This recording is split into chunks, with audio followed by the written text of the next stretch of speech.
Hi, Stephen. So, your character hides cruelty behind care. It's unsettling because he truly believes he's doing good.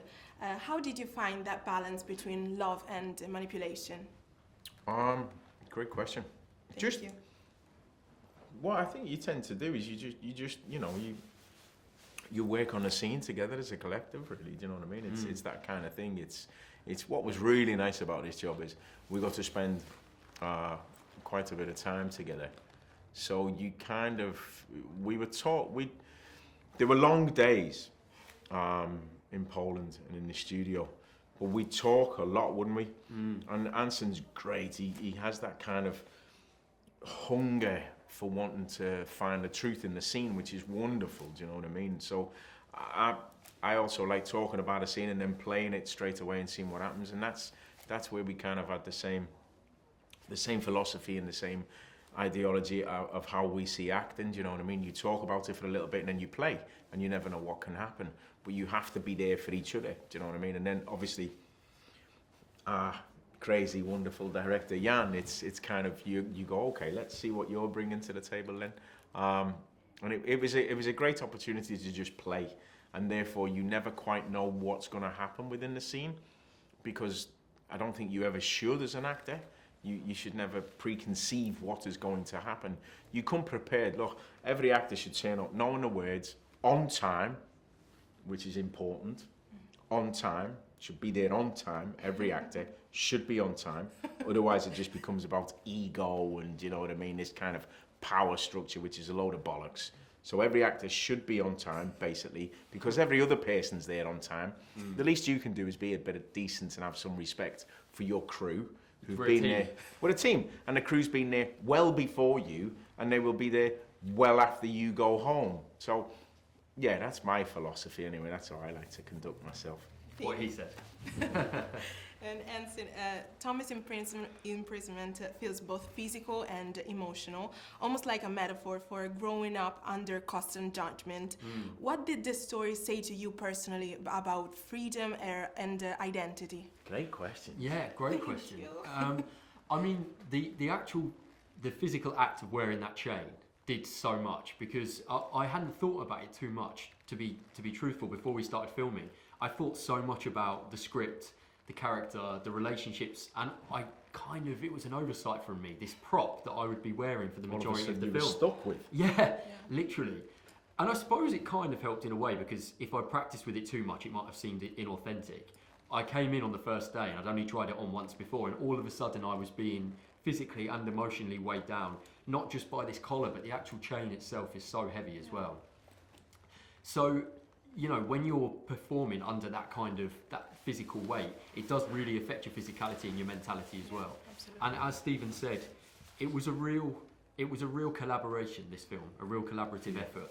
And we built this house in a soundstage just outside of Warsaw, and the basement set was a little bit separate, and it was this tiny, hot, stuffy little room with me, Stephen, Andrea, and our director Jan, who was always kind of crouched in the corner by the wall, like shouting little bits of direction at us. And it was a real collaboration. So we kind of went on this mad journey all together. Yeah. And the house in Good Boy feels like another character, safe and terrifying at the same time. How did that environment influence the way you acted each scene? Personally, when it was put together, because like Anson's just said, we filmed in a studio, so they constructed this magnificent house in a sound studio in Poland, and all of our exteriors we did up north in just outside of Yorkshire. So what our DOP, I forgot his name. Michał, thank you. Michał was marvellous, because outside of the windows of the house that we were in, this stage, he used this kind of new technology, didn't he? To give the depth of the exterior. So you were looking at, and you could see the colours, but then when I watched the film itself, how he made that so wonderful, and it was seamless, and it looked like the house was in that vast space. Yeah, but the for colours us, it were was amazing. the colours were magnificent, weren't they? Yeah. But for us personally, that set, it felt like a kind of strange prison that was just slowly sucking you in this house, kind of a little bit like the house from The Shining, from that hotel exactly. kind of concept. That's what I you know thought what I mean? watching the movie. Yeah. Oh, nice one. Yeah. And then with Andrea's hair design in the film as well, which is quite similar to the character. She from- became, she was there. Yeah. That first day when Andrea came on set, and we were like, because we'd done a couple of days, I think, hadn't we, without Andrea. And yeah, Andrea's phenomenal. She's a wonderful actress. Yeah. So we were like, I wonder what she's gonna do. What kind of things she's gonna do?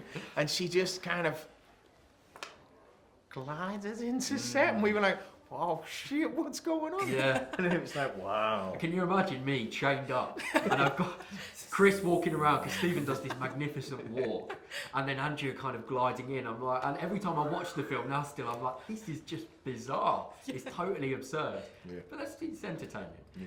Yeah, that's incredible. Nice story to tell. What fascinated you about this idea of fixing someone, and when does help become violence, in your opinion?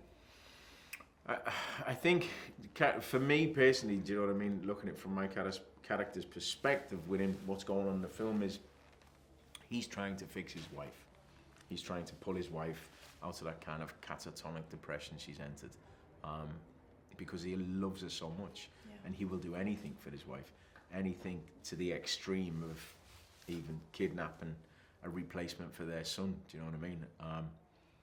And to me, that's where his journey begins. Once he's got this young boy back in the house, it's like, okay, so now how do I go about this? Yeah, and it's just a really interesting journey, I think. Yeah.